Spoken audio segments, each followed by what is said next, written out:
Hello students, so today we would be moving ahead, okay, and we would be talking about a new organelle from the chapter cell. Okay, the organelle is lysosome. ठीक है? So lysosome के बारे में आपने lower standard में पढ़ रखा था कि lysosome is known as the suicidal bag. Now why is it known as a suicidal bag? We'll come to know in the topic. ठीक है? So let's start. So आज अपन डिस्कस कर रहे हैं सेल चैप्टर में एक ऑर्गेनल के बारे में. Previously we have talked about different organelles और आज we are talking about the suicidal bag.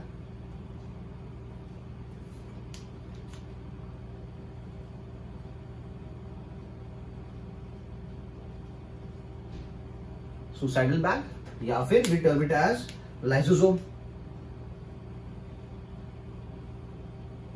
Now what makes this organelle as the suicidal bag? तो आज देख लेते हैं.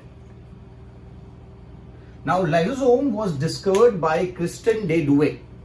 It was discovered by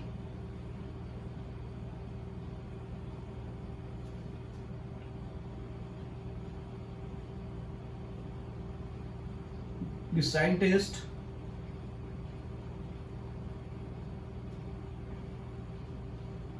Christian de Douai. ठीक है? Christian de Duve. Okay, and size की अगर बात करते हैं, so size ranges from 0.2 micrometre से 0.8 माइक्रोमीटर. ठीक है? It is a membrane bound structure.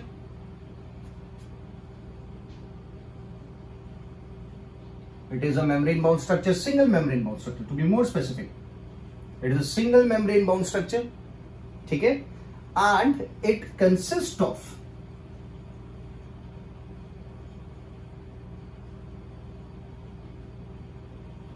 hydrolytic enzymes. Hydrolytic enzymes are those enzymes जो substrate को break करते हैं with the help of water molecule. A water molecule is used by the hydrolytic enzymes to break down a substrate. ठीक है? और जो hydrolytic enzymes है they work under the pH range of enzymes active at a pH range of 4 to 5 pH range पे काम करते हैं.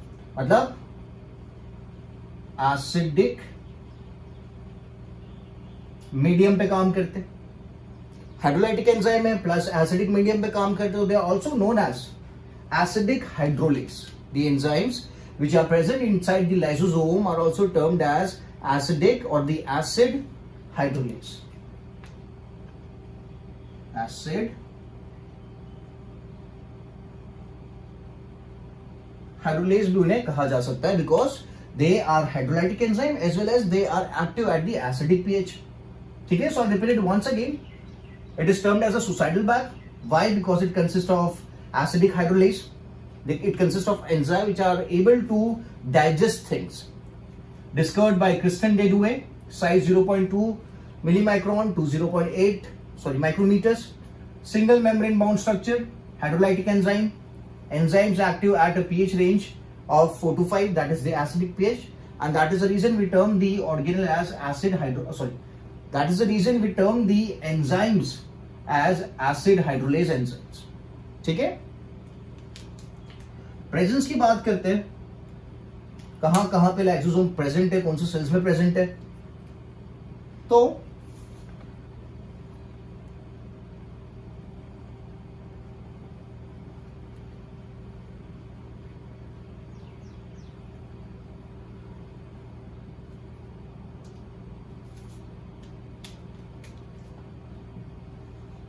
Animal cell में प्रेजेंट होता है. तो yes, it is present.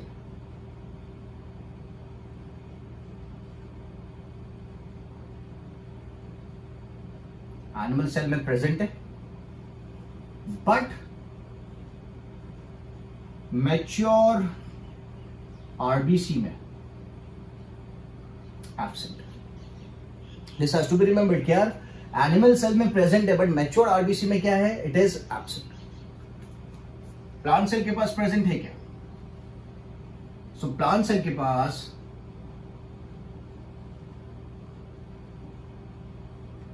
Absent, plant cell के पास एब्सेंट है, क्यों? तो यार फिर लाइसोसोम का काम कौन करेगा? तो there are some other organelles which would work as the lysosome because they have the same digestive enzymes that are present in the lysosome. जो एंजाइम जो अभी अपन ने बात की थी एसिड हाइड्रोलेज और the hydrolytic type of enzymes which are present inside the lysosome, उसी टाइप के enzymes they are present in other organelles which are present in the plant cell and those organelles are, we have the vacuole है, we have sperosomes and we have what do you call granules. Okay, जो आपने protein का आप layer बनाते थे, अगर आपको याद होगी सीड के सराउंडिंग में we had एल्यूरोन लेयर. सो मैं यहाँ पे लिख देता हूं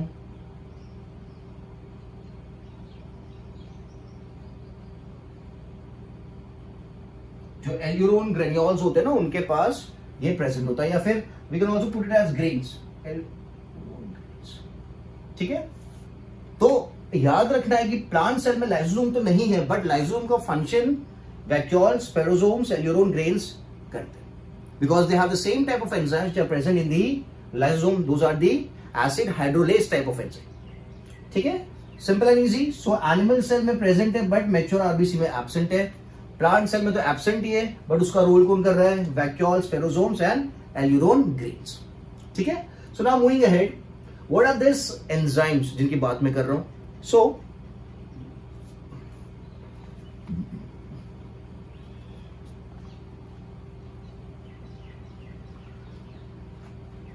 अगर अपन लाइसोसोम बनाते हैं, जैसे this is lysosome, just a rough diagram. ठीक है, तो it consist of the hydrolytic enzymes. So will mention the names of the hydrolytic enzymes. जैसे कि we have nuclease type of hydrolytic enzymes, जिसमें we have two categories. If this enzyme is going to break down the DNA, so we have deoxyribonuclease. If it is going to break down RNA, so we have ribonuclease. ठीक है, so DNA को break करने के लिए मैं अभी mention कर देता हूं, this is for DNA and this is for RNA. So we have specific group of enzymes. So अगर DNA को ब्रेक डाउन करना है, so लाइसोसोम के अंदर जो एंजाइम प्रेजेंट होगा hydrolytic enzyme, that is going to be a deoxyribonuclease enzyme. और अगर आरएनए को ब्रेक डाउन करना है तो लाइसोसोम के अंदर जो एंजाइम प्रेजेंट है दैट इज राइबोन्यूक्लियस एंजाइम. ठीक है, अगर लिपिड्स को ब्रेक डाउन करना है, सो वी हैव लाइपेज. अगर कार्बोहाइड्रेट्स को ब्रेक डाउन करना है, सो वी हैव ग्लाइकोसिडेज. अगर प्रोटीन को ब्रेक डाउन करना है, so there are protease, then there are phosphatase, there are sulfatase, okay, there are, see यहां पे सबसे जो इंपॉर्टेंट एंजाइम है that is phosphatase.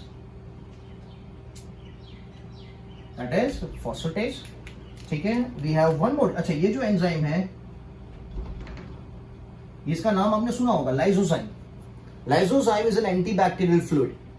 It is released in the eyes also and in the saliva also, और intestine में भी release होता है. इट्स अ एंटीबैक्टीरियल फ्लूइड जिसका काम है बैक्टीरिया को डैमेज करना या बैक्टीरिया को खत्म करना.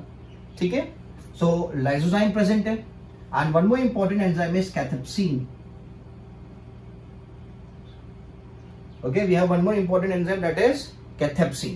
ठीक है, so cathepsin की बात करते हैं बाद में. So cathepsin. So these are the enzymes which are present inside the lysosome and they come under the category of hydrolytic enzymes or the acid hydrolases. Lipase इसका breakdown करेगा. So this is going to be useful in breakdown of lipids. ले लेते हैं. This is going to break down the carbs, carbohydrates.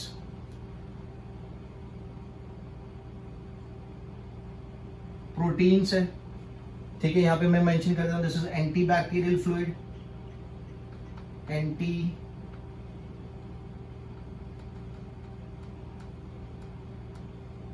Bacterial fluid है, ठीक है. So they all belong to the category of acid hydrolase, ठीक है. As I mentioned earlier कि सब enzyme they require acidic pH, that is the range 4 to 5 के बीच का range इनको चाहिए टू बी फंक्शनल. तो यार लाइसोसोम के अंदर ये एसिडिक पीएच कौन मेंटेन करके रखता है, ठीक है. दिस इज वेरी इंपॉर्टेंट कि यार कौन मेंटेन करके रख रहा है acidic pH inside the lysosome. So this acidic pH is maintained actually by pumping the H+. Cytoplasm में से काफी सारे H+ को अंदर पंप किया जाएगा. A lot of H+ are going to pumped inside the lysosome and H+ is associated with acidic nature. तो ये क्या करेगा, जितने H+ अंदर पंप करेगा अपन तो वो एसिडिक रेंज को मेंटेन करके रखेगा, ठीक है. And we need to be knowing that pump कर रहे it would require the ATP as well, ATP use करेगा. Clear है? So because of pumping the H+ inside the lysosome, the acidic nature is maintained. अगर H+ अंदर pump नहीं होगा तो acidic nature maintain नहीं हो पाएगा. Clear है? So let's move ahead. Pause the video, copy down the details. अब यहाँ पे एक और जो इंपॉर्टेंट बात है, जैसे अपन बोल रहे थे कि यार this is a suicidal bag, इतने सारे एंजाइम्स लोकेटेड है, तो अगर ये मेम्ब्रेन डैमेज हो जाती है, तो अगर मेम्ब्रेन डैमेज हो जाती है तो क्या होगा, ये एंजाइम्स बाहर आ जाएंगे. ये एंजाइम्स अगर बाहर आ जाते हैं तो वो बाकी के ऑर्गेनल्स को डैमेज कर सकते हैं सेल के. This should not happen. So there are some membrane stabilisers जो क्या करते हैं, इस मेम्ब्रेन को स्टेबिलाइज करके रखते हैं. There are some membrane stabilisers जो मेम्ब्रेन को स्टेबिलाइज करके रखते हैं, ठीक है, so that the membrane do not get damage. So one of them is cholesterol है, ठीक है. Then we have the heparin and we have cortisol. We have cholesterol, heparin and cortisol. So we have a group of membrane stabilizers.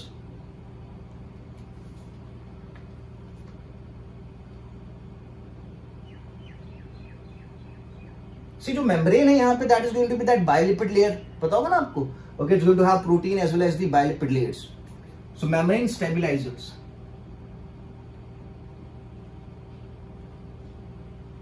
Which would keep the membrane of the lysosome stabilized.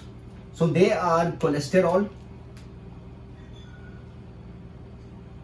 So we have cholesterol, ये stabilize करके रखेगा. We have heparin and we have cortisol. We have cortisol. So these are some categories of substances जो membrane को stabilize करके रखेंगे. So now the question comes कि यार अगर मेम्ब्रेन स्टेबिलाइज ये कर रहे हैं तो मेम्ब्रेन को डैमेज कौन कर सकता है, लाइसोसोम की मेम्ब्रेन को डैमेज कौन कर सकता है, जिसकी वजह से लाइसोसोम के अंदर का कंटेंट बाहर आ सकता है. सो वी हैव क्या लिखेंगे, मेम्ब्रेन स्टेबिलाइजर्स थे तो membrane destabilisers, membrane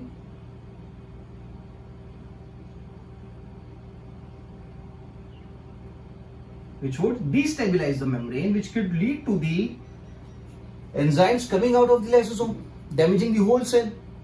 So we have the UV rays, we have the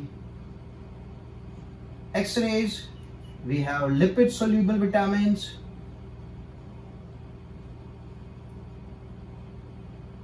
like A, B, E, K, vitamin A, vitamin D, vitamin E, vitamin K. So these are lipid soluble vitamins, UV rays, X-rays. Then we have the steroids or the sex hormones. So ये वो components है जो membrane को डिस्टेबिलाइज कर सकते हैं और membrane को तोड़ सकते हैं और जिसकी वजह से लाइसोसोम के अंदर का कंटेंट बाहर आ सकता है. ठीक है, I will mention one more, that is the bile salts.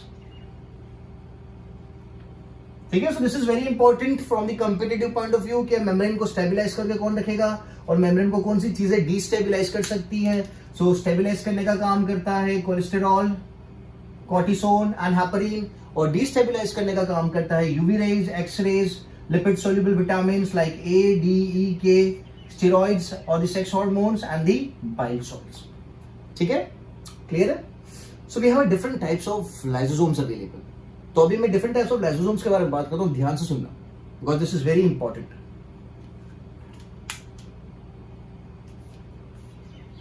So lysosome is going to be formed by the Golgi body. The Golgi body also consists of cisterns.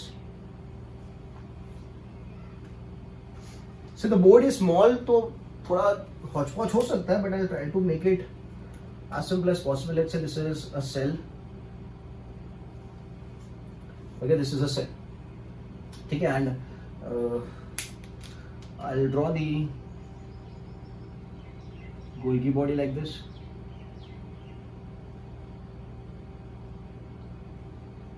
ठीक है, these are cisterns of the Golgi body, and this part is the cis part, और ये वाला जो portion होता है this is the trans. This is cis, this is trans part of the Golgi body. ठीक है, तो जो लाइसोसोम होता है उसका फॉर्मेशन होता है ट्रांस वाले पार्ट से. तो मैं यहां पे दिखाता हूं. Let's say this is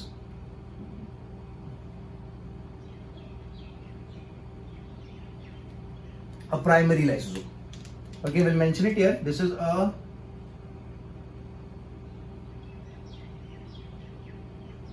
primary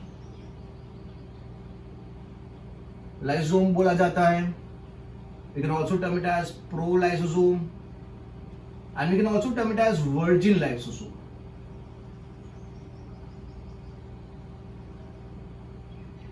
ठीक है, maybe in different books you would come across different names, तो मैंने यहाँ सब लिख दिए.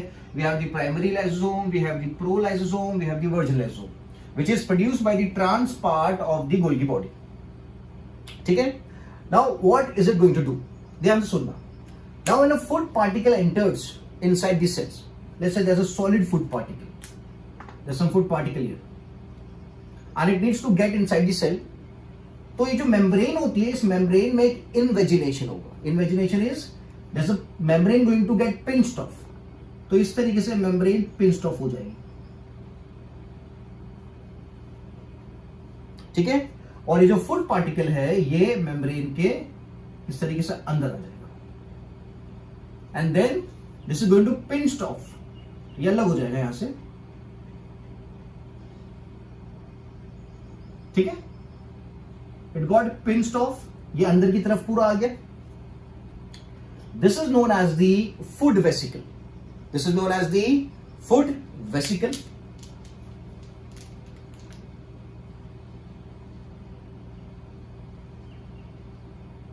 This is known as the food vesicle.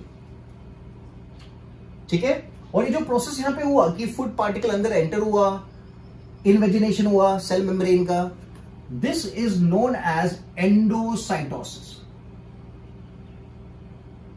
This is known as endocytosis. ठीक है, अगर ये जो पार्टिकल है, if this particle is a solid particle, तो ये जो एंडोसाइटोसिस के साइटोसिस का जो प्रोसेस है, it is termed as cell eating. If it is solid food particle, and if it is a liquid food particle, it is termed as cell drinking. ठीक है, if it is in the form of liquid, we term it as cell drinking and cell eating. Cell eating is when it's solid, and cell drinking is when it is liquid. Okay, in general we term it as endocytosis. ठीक है, समझ में आ रहा है? Now this food vesicle, if it contains a solid food particle, we would term it as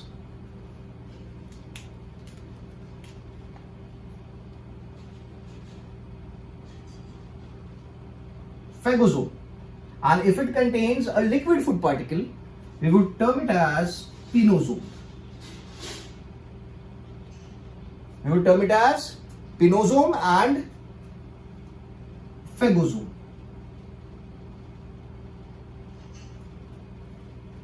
Is it clear? अगर जो vesicle बना, food vesicle, and it contains a solid food particle, we'll term it as phagosome, and if it contains a liquid food particle, we'll term it as pinosome. Done? We have also a term, जैसे कि इसको जब digest किया जाएगा, अच्छा we'll talk about it later on. अब क्या होगा, जो प्राइमरी लाइसोसोम था और जो फूड वेसिकल है, ये दोनों क्या हो जाएंगे, दिस वुड मर्ज टुगेदर. ठीक है, तो यहां पे क्या होगा, दोनों मर्ज हो जाएंगे.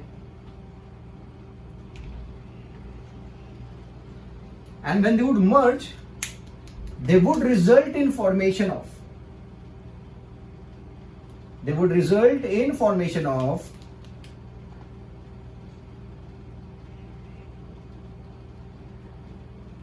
this was primary, so this would be termed as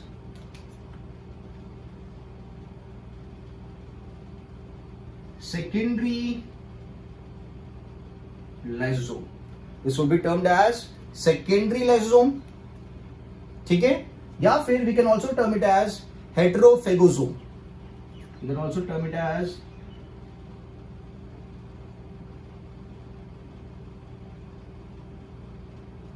heterophagosome. Hetero is because the component does not belong to the cell. इसलिए we are using a term heterophagosome. ठीक है, and we can also term it as a digestive vacuole. It can also be termed as a digestive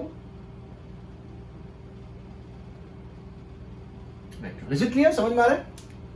ठीक है, तो अगर पूछा जाता है सेकेंडरी लाइसोसोम किससे बनता है, तो आप बोलोगे secondary lysosome is formed by the primary lysosome and the food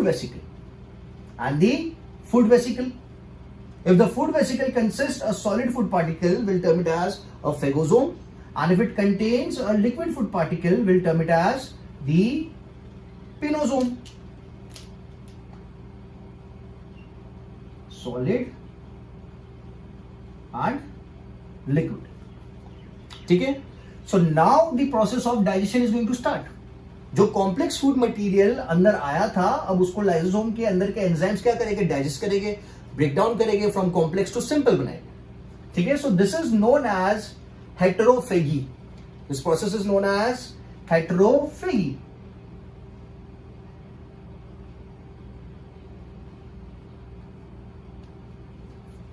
ठीक है, it is termed as heterophagy. That is conversion of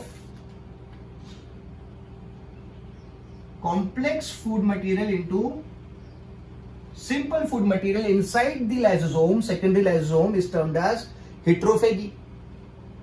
ठीक है, सो अभी डाइजेशन हुआ, कॉम्प्लेक्स सिंपल फूड को कॉम्प्लेक्स फूड को सिंपल फूड में कन्वर्ट किया, और जो भी चीजें हैं उसको ये लाइसोसोम क्या करेगा,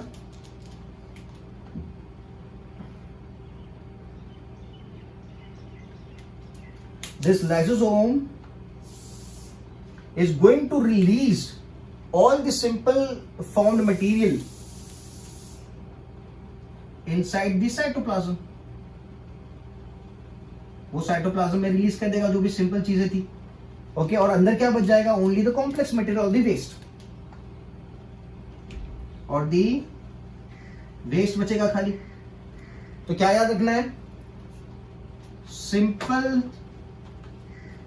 food can pass through lysosome membrane. ठीक है, सिंपल फूड लाइसोसोम की मेम्ब्रेन से बाहर चला जाएगा, मतलब इनसाइड द साइटोप्लाज्म चला जाएगा. ठीक है, अब लाइसोसोम के अंदर सिर्फ क्या बचेगा, बिकॉज जो भी सिंपल फूड था, इंपॉर्टेंट चीज थी, वो सब एब्सॉर्ब हो गया. अब बचेगा सिर्फ वेस्ट. तो ये जो लाइसोसोम है, it only has waste now. It only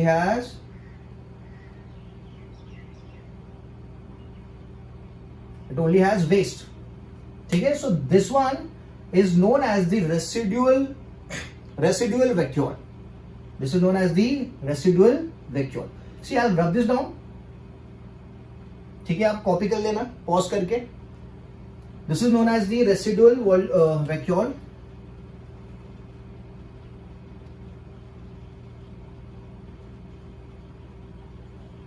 Because it contains the waste. Okay, it can also be termed as, इसको एक और नाम दे सकते हैं, that is telolysosome. This is also termed as telolysosome. ठीक है, because it contains the waste. Simple food जो बना है यहाँ पे, that is taken up by the cytoplasm, that passes through the membrane of the lysosome. Food can pass through the lysosome membrane and enter the cytoplasm. जो बच गया, that is, this is the waste. So waste वाला जो secondary lysosome है, it is termed as residual vacuole और telolysosome. ठीक है, अब ये जो लाइसोसोम बना है, अब इसका क्या करें? ये तो वेस्ट है इसके अंदर. So this has to be taken out of the cell. It has to be taken out of the cell. I am rubbing this down. Food vesicle वाला मैं रब कर देता हूं. मैं काम करता हूं, फूड वेसिकल को ऊपर लिख देता हूं. This is food vesicle. You copy down this detail pause करके.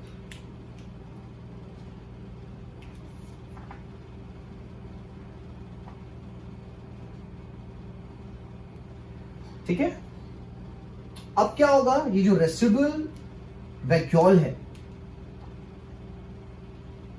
ये रेसिडुअल वैक्यूल जाके मेम्ब्रेन के साथ फ्यूज हो जाएगा. This is going to fuse with the membrane.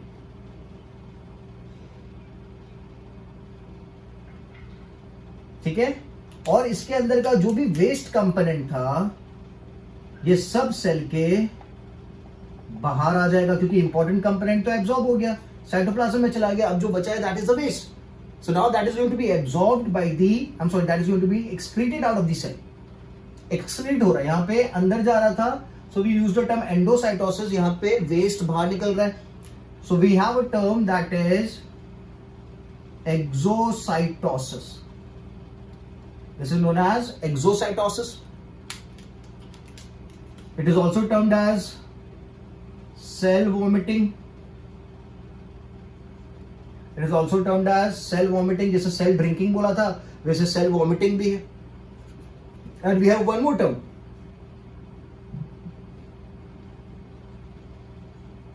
That is effugy. That is effugy. ठीक है, जब रेसिडुअल वैक्यूल के अंदर से वेस्ट बाहर निकलेगा from the cell, and this is a very important aspect, क्योंकि अगर वेस्ट को सेल के बाहर नहीं निकाला जाएगा, सेलुलर वेस्ट को, तो वो क्या होगा? सेल के अंदर बिल्टअप हो जाएगा, और बिल्टअप होने की वजह से it can lead to various diseases. Will talk about it in the latter part. ठीक है, तो जो वेस्ट बाहर निकलेगा रेसिडुअल वैक्यूल में से, the process is known as cell vomiting, exocytosis, या फिर ईफेगी. Getting the content. ठीक है,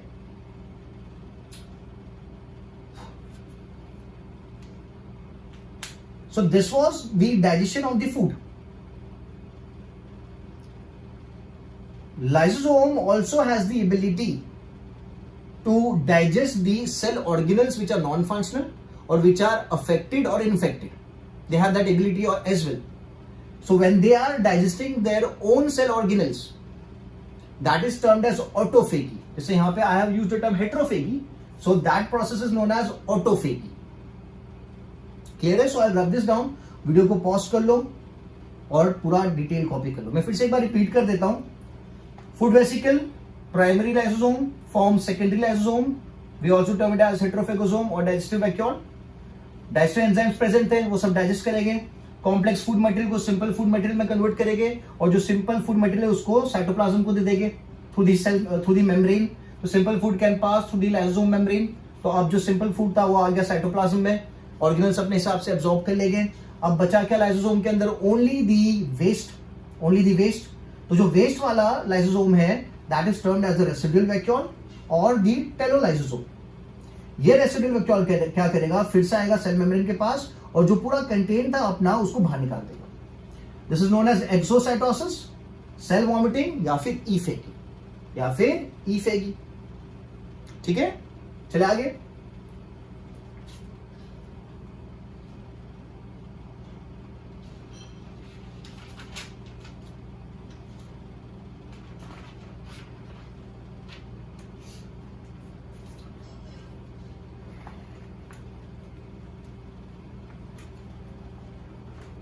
तो यहाँ पे मैंने हेट्रोफेगी बोला है, मैं दो टर्म्स और दे देता हूं, जैसे कि वी डिड टॉक अबाउट कि जो फूड वेसिकल था उसके अंदर अगर लिक्विड है तो we term it as pinosome, अगर solid food material we term it as phagosome.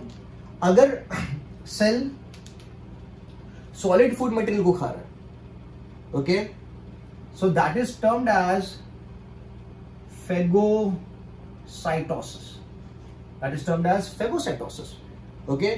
कोई सॉलिड चीज को अंदर डाइजेस्ट किया जा रहा है, सो दैट इज फेगोसाइटोसिस, और कोई लिक्विड चीज को किया जा रहा है तो that is termed as स्पिनोसाइटोसिस।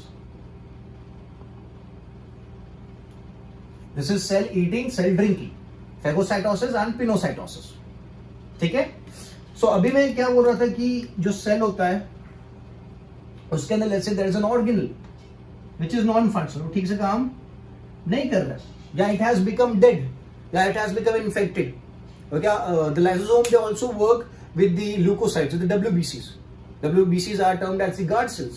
So if the cell is infected, if the cell is old enough, if the cell is dead, so I need to get, I'm sorry, if the organelle is dead, cell के अंदर का कोई organelle dead है या फिर organelle infected है या फिर ऑर्गेनल काम नहीं कर रहा है, तो the cell has to get rid of that organelle, the cell has to get rid of that organelle. तो उस केस में इस चीज को लाइसोसोम की मदद से बॉडी के बाहर निकाल दिया जाएगा, ओके। तो पहले जो चीज इसके सराउंडिंग में बनती है that is known as this formation of a membrane around this organelle which is non functional और which is infected, and that membrane is known as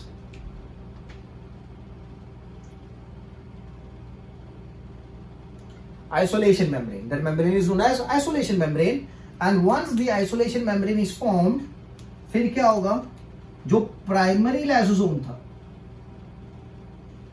जो प्राइमरी लाइसोसोम अपन ने पहले बात करी थी ना, तो जो प्राइमरी लाइसोसोम था वो इससे आके फ्यूज हो जाएगा,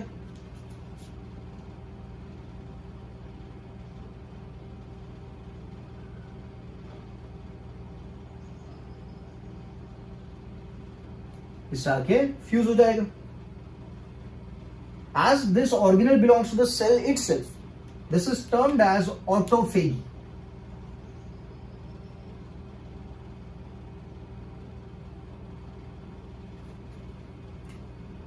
Autophagy. And there's another term for it as well, that is intercellular. There's another term that is intracellular scavenging. We have one more term for it, autophagy के लिए, that is intracellular scavenging, ठीक है। Now primary lysosome plus this organelle which is non-functional, जिसके surrounding में we have the isolation membrane, ये दोनों fuse हो गए और ये फ्यूज होके they would form a lysosome which is known as, plus कर देता हूं यहाँ पे मैं, which is known as autophagosome. We have the autophagosome or cytolysosome. It is termed as autophagosome, ठीक है। It is also termed as autolysosome भी बोल सकते हैं, phagosome, autolysosome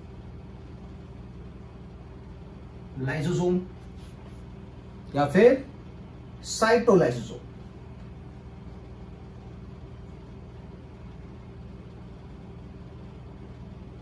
ठीक है। Is it clear? तो यहां पे इंट्रासेल्युलर स्कैवेंजिंग हो रहा है, ऑटोफेगी हो रहा है, मतलब खुद के इसको, this is what this is infected organelle ले लेते हैं, this can be an infected organelle और it could be a dead organelle, ठीक है, या डिफंक्शनल ऑर्गेनल, कुछ भी है। The cell wants to get rid of this organelle, so उस केस में लाइसोसोम क्या करेगा, उस चीज को डाइजेस्ट करके इंपॉर्टेंट चीजें ले लेगा और वेस्ट को बाहर निकाल देगा, ठीक है। We term it as autophagy. Done. So primary lysosome plus isolation membrane plus this organelle we term it as autophagosome, autolysosome या फिर साइटोलाइसोसोम। ठीक है ना। एज यू कैन सी मैंने यहाँ पे काफी सारे लाइसोसोम के नाम लिए। I mention the primary lysosome, the secondary lysosome, the autophagosome, the autolysosome और द साइटोलाइसोसोम। तो आप देख सकते हो यहाँ पे the lysosome is actually showing polymorphism. The lysosome has many forms. ठीक है, तो ये पॉइंट याद रखना है। So I'll put it as the structure of lysosome shows many forms.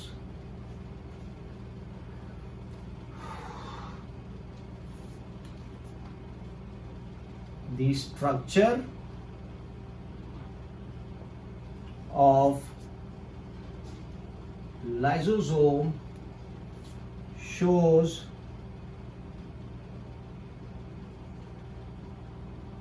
many forms. ठीक है, तो what is a term that can be used for many forms? Polymorphism.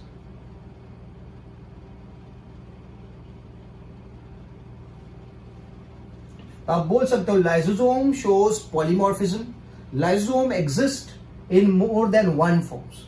ठीक है, सो दैट इज पॉलीमॉर्फिज्म।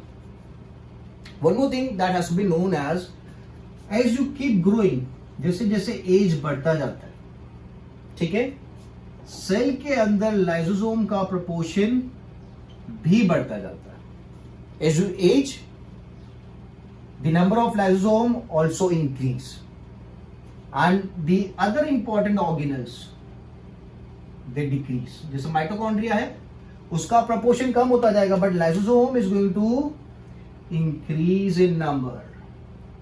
ठीक है, अब माइटोकॉन्ड्रिया का number कम होता जाएगा तो सेल की efficiency, the ability to produce energy, the ability to work would decrease. So that is a natural process that is going to happen along with the age. ठीक है,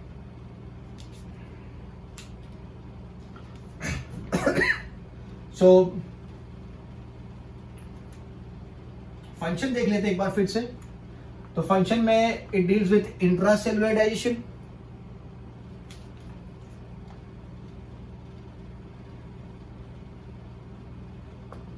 what does it do? Lysosome, it deals with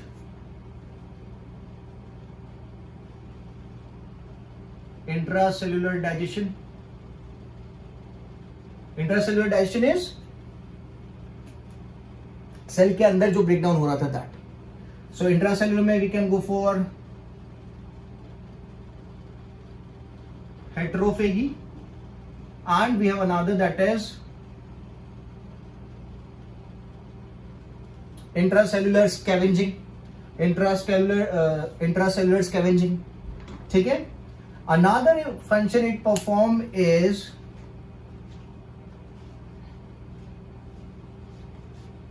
extracellular digestion। extracellular digestion में जो enzymes होते हैं they are released outside। Okay, lysosome से enzymes बाहर निकलेंगे और डाइजेशन बाहर की तरफ होगा और फिर जो सिंपल मटेरियल बनेगा उसको एब्जॉर्ब कर लिया जाएगा। ठीक है, सो एक्स्ट्रा सेलुलर डाइजेशन भी करता है। It also performs autolysis. Autolysis is खुद को, एंड लाइसिस इज ब्रेकडाउन, खुद का ब्रेकडाउन कर सकता है। ठीक है, if the cell is injured, if the cell is infected, okay, तो उस केस में it does not want the infection to spread in the body, तो इट कैन परफॉर्म ऑटोलाइसिस। ठीक है, so I can also put it as क्या defence में भी काम में आ रहा है। As I mentioned earlier, they are present with the WBC और द ल्यूकोसाइट। तो क्या करेगा, इन्फेक्शन को, या फिर it would be helpful to kill the pathogens, क्योंकि डाइजेस्टिव एंजाइम्स अवेलेबल है। सो ये डाइजेस्टिव एंजाइम्स तो काफी सारे पैथोजेंस को मार सकते हैं। Pathogens are harmful organisms that cause a disease. It could be a bacteria or it could be a virus as well. ठीक है, सो इंट्रासेलुलर डाइजेशन है, एक्स्ट्रासेलुलर डाइजेशन है, ऑटोलाइसिस है और डिफेंस में भी काम में आता है। एक और इंटरेस्टिंग बात मैं लाइसोसोम के बारे में बताता हूं। एक एंजाइम जो अपन ने आगे मेंशन किया, कैथेप्सिन। ठीक है, कैथेप्सिन की अगर बात करते हैं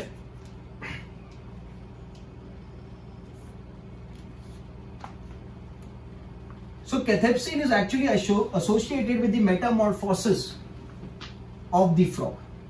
It is useful in the process of metamorphosis of frog. आपको पता होगा कि जो टेडपोल होता है उसके पास टेल होती है. A tadpole has tail. But जो फ्रॉग होता है द मैच्योर्ड फॉर्म, टेडपोल का मेटामॉर्फोसिस होता है और फ्रॉग बनता है. Frog does not have tell.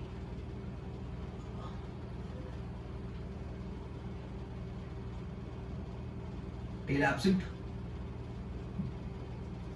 वो जो टेल टेडपोल की अवेलेबल थी उस टेल को डाइजेस्ट करने का काम, क्योंकि जब टेडपोल से फ्रॉग बन रहा है, जब मेटामॉर्फोसिस हो रहा है, तो उस टाइम पे टेल को जो डाइजेस्ट करने का काम करेगा, that enzyme is cathepsin, which is present in the lysosome. ठीक है. So from the need point of view or the competitive point of view, ये याद रखना है cathepsin is an enzyme which helps in the metamorphosis of frog. ठीक है.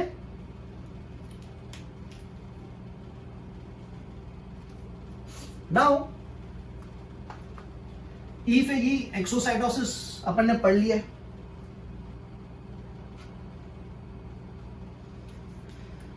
E-Phagy exocytosis, that is cell vomiting.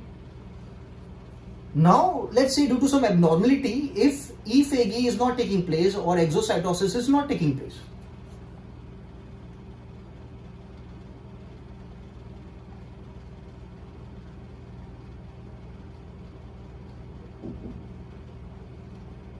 E-Phagy or exocytosis is absent in the cell.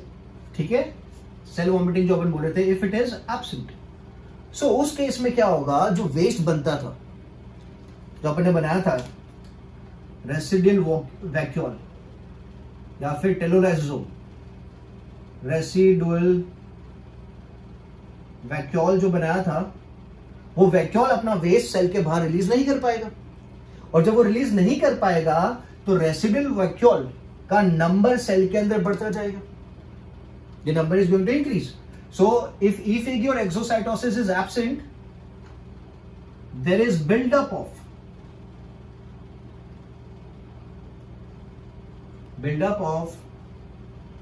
waste or build-up of residual vacuum inside cell, leading to various diseases. Some of the diseases are polynephritis. So we have a disease known as polynephritis.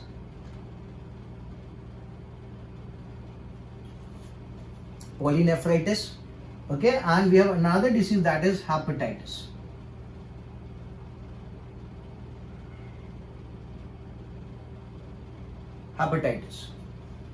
ठीक है. So polynephritis and hepatitis are caused due to the build-up of waste या फिर residual vacuoles inside the cell, because E-Phagy या फिर exocytosis नहीं हो पा रहा है. Simple and easy. ठीक है.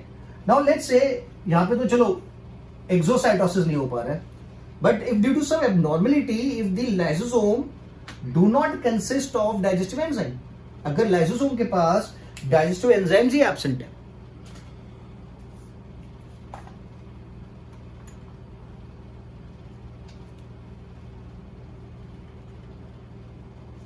if lysosome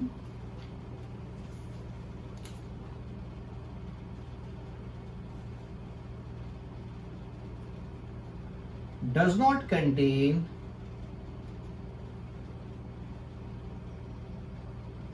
some, let's say all, acid hydrolase enzyme,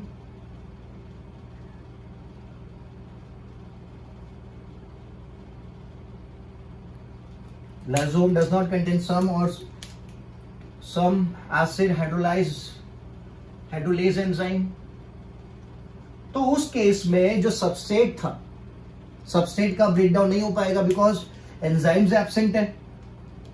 तो यहां पे लिखते हैं no breakdown of substrate, no breakdown या फिर digestion of substrate.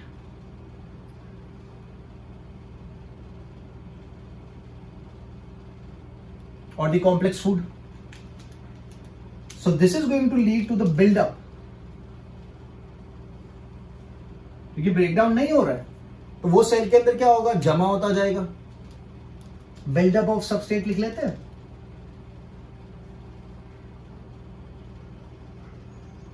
Buildup of substrate, okay, मतलब यहां पे क्या हो रहा है, स्टोरेज हो रहा है, ओके। और the storage of substrate,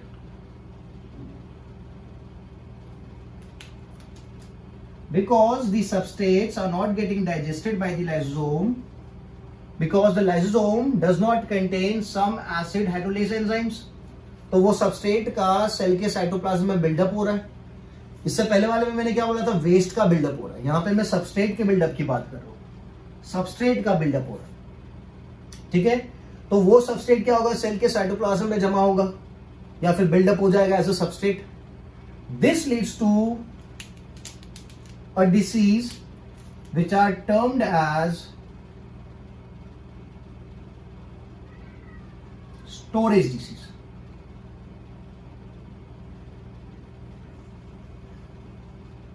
It leads to a disease known as the storage disease, और इन सब में एक चीज कॉमन होगी, that is they would have neurological disorder.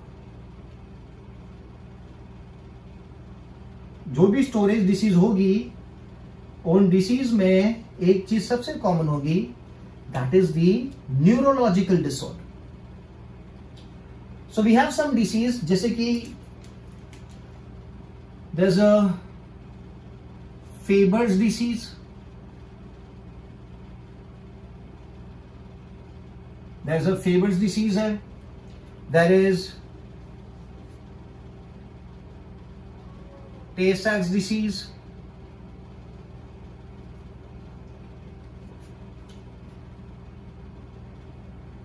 there is Hunter's disease,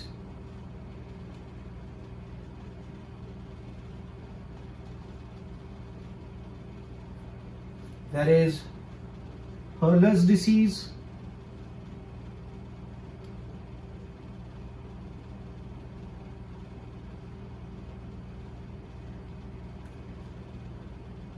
ठीक है।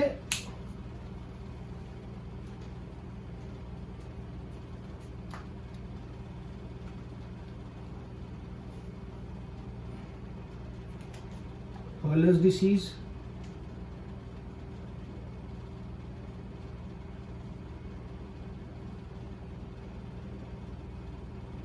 ठीक है, and Niemann-Pick's disease,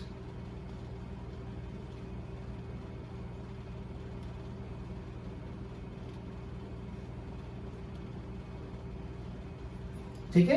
so we have the Hunter's disease, we have the Niemann-Pick disease, we have the Hurler's disease, Farber's disease and the Tay-Sachs disease.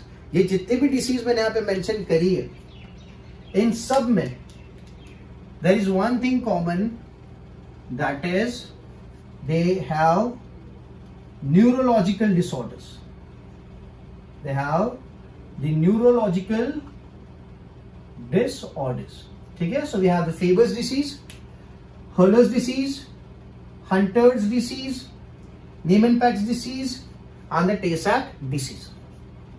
ठीक है? So all these diseases have neurological disorders, and they come under a category of storage disease. कब? जब lysosome के पास digestive enzyme absent होते हैं, and they're not able to digest the substrate starts building up in the cell, and which leads to the storage disease. So we have some names of the storage disease. And all the storage disease would have neurological disorder. ठीक है? So in this lecture we have talked about different points regarding the lysosome. In the next lecture we'll move ahead and talk about the other topics. ठीक है? So I hope you are copying down the details and making the notes, because this is very important from the board point of view as well as the NEET point of view. ठीक है? So I'll keep this much for the lecture. Thank you.